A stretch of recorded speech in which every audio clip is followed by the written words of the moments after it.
toi, ma fille. La jeune femme au grand cœur, murmura-t-elle. Malik, confus, regarda tour à tour sa mère et Chioma. Maman, vous la connaissez? La vieille femme hocha la tête, les larmes aux yeux. C'est elle, Malik. Celle qui m'a donné à manger ce jour-là, alors que j'étais seule et affamée. Je ne savais pas son nom, mais je n'ai jamais oublié son visage. Le silence tomba, chargé d'émotion. Chioma, bouleversée, s'agenouilla devant la vieille femme. Mama, je ne savais pas, je n'ai fait que ce que mon cœur m'a dicté. Et c'est pour cela que Dieu t'a guidé jusqu'à mon fils, répondit la vieille femme d'une voix tremblante. Une femme qui agit avec bonté sans savoir à qui elle fait du bien, c'est une femme que le ciel bénit.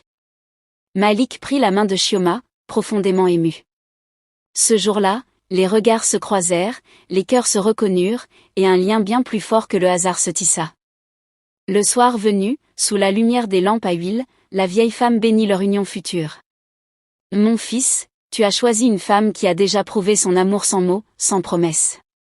Et toi, Chioma, sache que tu n'as pas seulement trouvé un mari, mais aussi une mère qui t'aime déjà. Chioma sentit les larmes lui monter aux yeux.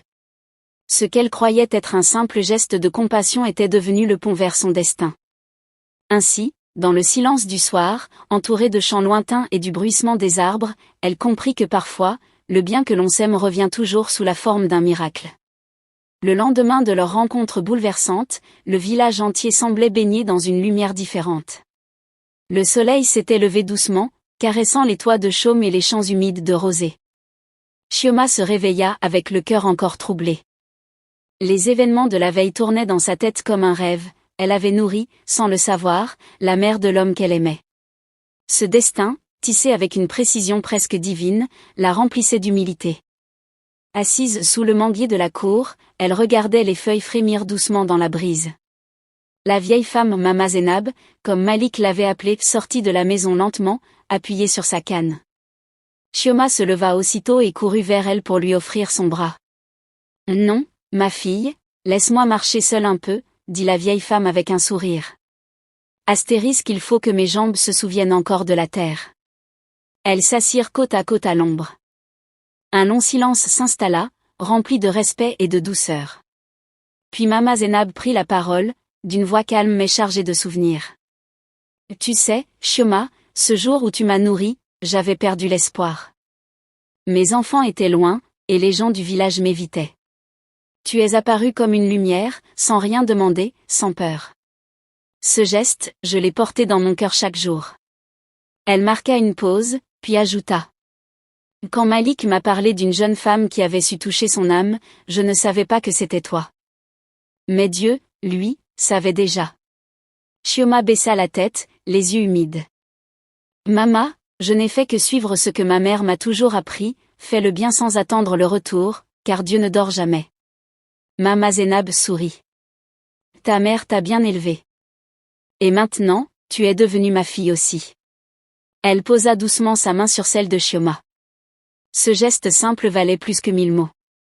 Dans la culture de leur peuple, qu'une mère donne sa bénédiction à une femme avant le mariage, c'était un signe d'acceptation profonde, d'union des âmes autant que des familles.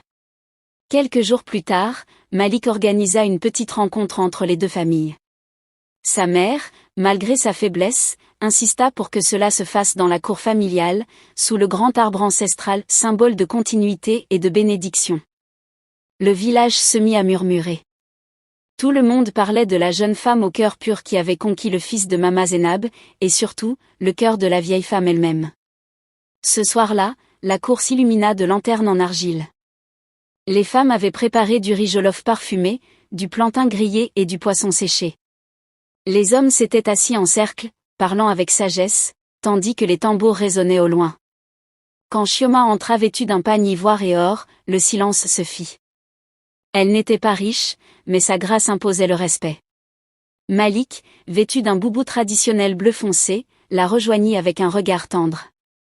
Mama Zénab prit alors la parole, debout, appuyée sur sa canne. Aujourd'hui, je ne parle pas seulement comme une mère, mais comme témoin du destin. Cette jeune femme que vous voyez ici a nourri ma chair et mon esprit sans savoir qui j'étais. Elle m'a donné à manger quand j'avais faim, et son geste a nourri aussi ma foi en l'humanité. Les murmures d'émotion parcoururent l'assemblée. Le monde d'aujourd'hui a besoin de cœurs comme le sien, continua-t-elle. Et c'est pour cela que je la donne de tout cœur à mon fils Malik. Qu'ils s'aiment, qu'ils se soutiennent, et qu'ils bâtissent un foyer fondé sur le respect et la bonté.